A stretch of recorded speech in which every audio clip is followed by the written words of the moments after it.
ዛሬ እስኪ በቁርአን ውስጥ በጣም ወሳኝና መሰረታዊ ስለሆነ ነገር እናወራ። መድ።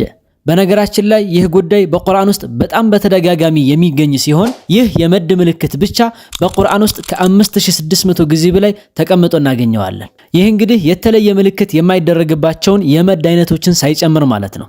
ስለዚህ ቁርአንን በትክክል ትርጉሙ ሳይበላሽ ለማንበብ ከፈልግን ይህን ጉዳይ የግድ ማወቅ አለብን ማለት ነው። ከዛ በፊት ግን አንድ ማወቅ ያለብን ነገር አለ። ብዙ ጊዜ ከመድ ጋር በተያያዘ 2 ሐረካ ይሳባል፣ 4 ሐረካ ይሳባል፣ 6 ሐረካ ይሳባል ይባላል። ለመሆኑ ሐረካ ማለት ምን ማለት ነው? ሐረካ ማለት አንድን ፊደል ለምን ያክል ጊዜ እንደምንስበው ወይም ደግሞ ምን ያክል ጊዜ እንደምንቆይበት የምንለካበት መለኪያ ነው። ለምሳሌ 2 ሐረካ ማለት 1 ሰከንድ ጋር እኩል ነው፣ ወይም ደግሞ 2 ፊደል በሚያስነብብ ያክል ጊዜ መቆየት ማለት ነው። ይህን ለመቁጠር ታዲያ ከፈለግን በእጃችን ጣቶች መጠቀም እንችላለን። ስለዚህ በዚህ መሰረት 2 ሐረካ ማለት 1 ሰከንድ ማለት ከሆነ 4 ሐረካ ማለት 2 ሰከንድ ማለት ነው። 6 ሐረካ ማለት ደግሞ 3 ሰከንድ ማለት ነው። ሌላው ማወቅ ያለብን ነገር በአረበኛ እንደ መሳቢያ የሚያገለግሉ 3 ፊደላት አሉ። እነሱም አሊፍ፣ ወውና ያ ናቸው።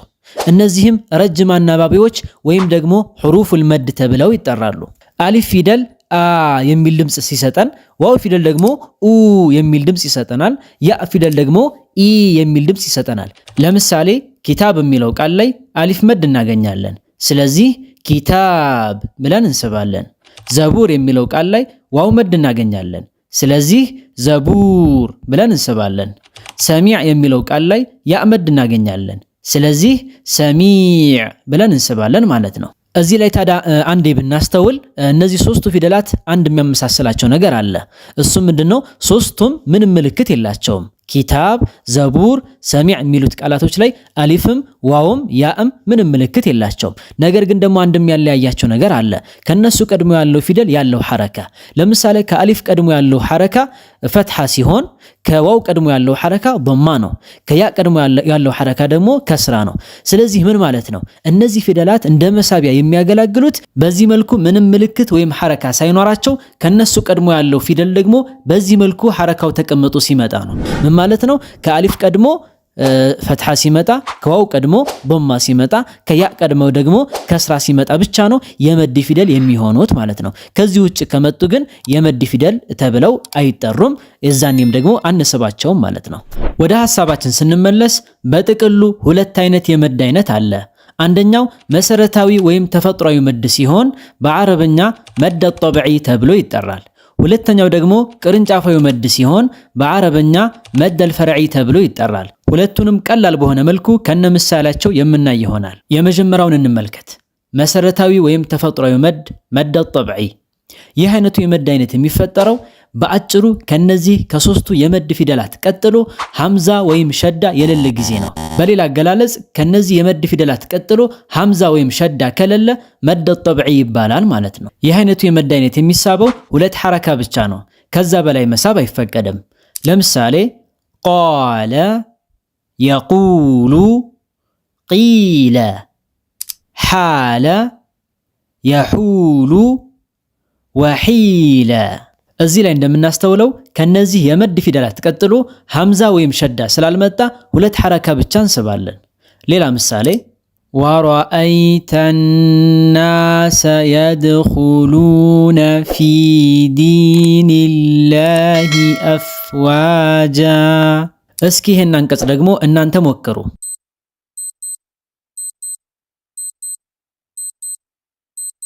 الذي يوسوس في صدور الناس። በተጨማሪም ከነዚህ ከ3ቱ ምልክቶች አንዱ ከመጣ ልክ እንደዚሁ ተመሳሳይ አነባብ ይኖረዋል። 2 ሐረካ ብቻ እንስባለን። ለምሳሌ ኪታቡ ፉሲለት فليدع ناديه سندع الزبانية حكما من أهله وحكما. ሌላ ምሳሌ إنه كان بعباده خبيرا بصيرا። ባይሆን እነዚህ ሁለቱ ምልክቶች ላይ የምንስበው ቀጥለን የምናነብ ከሆነ ብቻ ነው። እነሱ ላይ የምናቆም ከሆነ ግን መሳብ የለብንም። ለምሳሌ ፈልየድዑ ናዲየህ ሐከመን ሚን አህሊህ። ወደ ሁለተኛው የመድ አይነት እንለፍ። ቅርንጫፋዊ መድ ወይም መደል ፈርዒ። ይህ አይነቱ የመድ አይነት የሚፈጠረው ቀደም ካየነው ከመድ ጠብዒ በተቃራኒ ከነዚህ ከሶስቱ ፊደላት ቀጥሎ ሐምዛ ወይም ሸዳ ከመጣ ነው። ምን ማለት ነው? ከነዚህ ከሶስቱ ፊደላት ቀጥሎ ሐምዛ ወይም ሸዳ ከመጣ መደል ፈርዒ ተብሎ ይጠራል። ይህ አይነቱ የመድ አይነት ታዲያ በዚህን ጊዜ ከሁለት ሐረካ በላይ ይሳባል።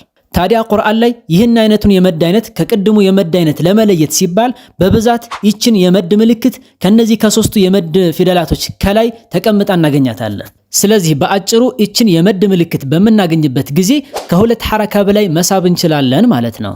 እዚህ ላይ ታዲያ ቅድም እንዳልነው ከመድ ፊደል ቀጥሎ ሐምዛ ወይም ሸዳ ሲመጣ ነው ብለናል።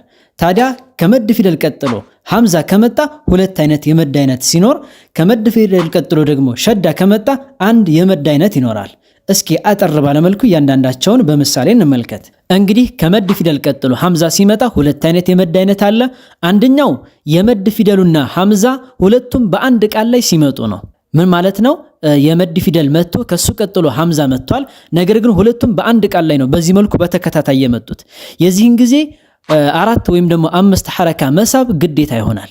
ይህ አይነቱ የመድ አይነት መዱል ዋጅቡል ሙተሲል ተብሎ ይጠራል። መዱል ዋጅቡል ሙተሲል። ለምሳሌ ኢዛ ጃአ አንዘለ ሚነ ሰማኢ ማአ يتربصن بأنفسهن ثلاثة قروء فلما رأوه زلفة سيئت። ሁለተኛው ደግሞ የመድ ፊደሉና ሐምዛው የተለያየ ቃል ላይ ተነጣጥለው ሲመጡ ነው። ማለትም የመድ ፊደሉ የመጀመሪያው ቃል ላይ የሐምዛው ደግሞ የሁለተኛው ቃል ላይ ለየብቻ ተነጣጥለው ሲመጡ የሚፈጠር የመድ አይነት ሲሆን የዚህን ጊዜ አራት ወይም አምስት ሐረካ መሳብ ይቻላል። ግዴታ ሳይሆን ይቻላል። አለያ ሁለት ሐረካ ብቻ መሳብ ይቻላል።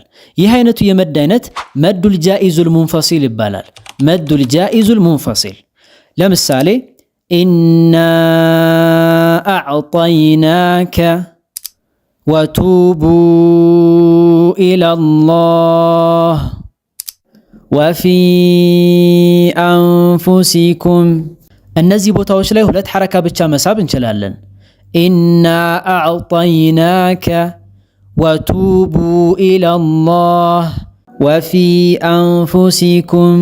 ወደ ቀጣዩና የመጨረሻው የመድ አይነት ስንሄድ ቅድም እንዳልነው ከመድ ፊደል ቀጥሎ ሸዳ ሲመጣ የሚፈጠር የመድ አይነት ሲሆን እሱም ደግሞ መድ ላዚም ተብሎ ይጠራል። ይህ አይነቱን የመድ አይነት ስድስት ሐረካ መሳብ ግዴታ ነው። አዎ ስድስት ሐረካ መሳብ ግዴታ ነው። ለምሳሌ አልሐቀህ ወለዷሊን ወሳፋት። በተጨማሪም ከዚሁ የመድ አይነት የሚመደበው አንዳንድ የሱራ መክፈቻዎች ላይ የምናገኛቸው ፊደላት ሲሆኑ የዚች አይነት የመድ ምልክት ያገኝንባቸውን ፊደላት ልክ እንደዚሁ ስድስት ሐረካ መሳብ ይኖርብናል። ለምሳሌ አሊፍ ላም ሚም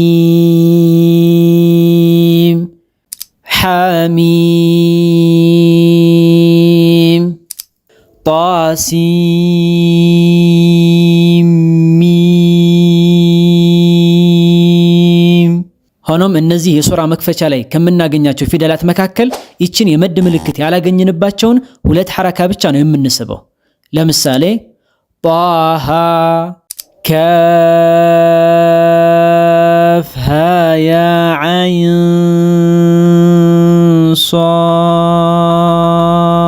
ሷድ። መርሐባ።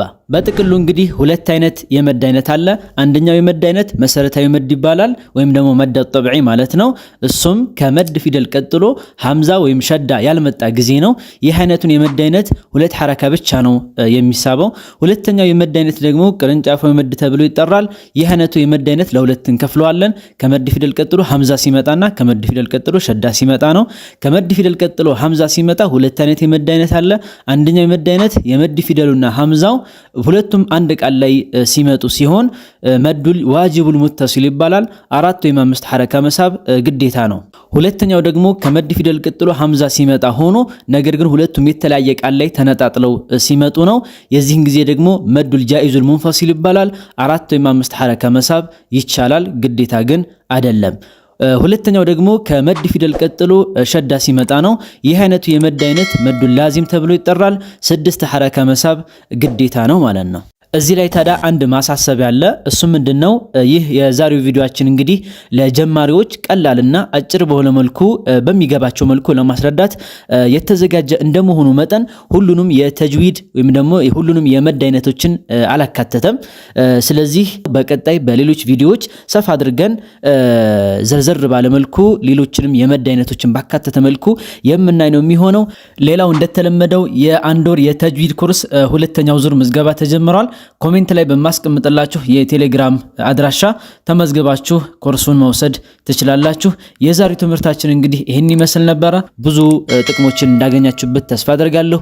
እንደዛ ከሆነ ደግሞ ቪዲዮ ለበርካታ ወንድምና እህቶች እንዲዳረስ ላይክ እና ሼር ማድረግ እንዳይረሳ። በቀጣይ በሌሎች ጠቃሚ ትምህርቶች እስክንገናኝ ድረስ መልካም ጊዜ እመኝላችኋለሁ። ወሰላሙ አለይኩም።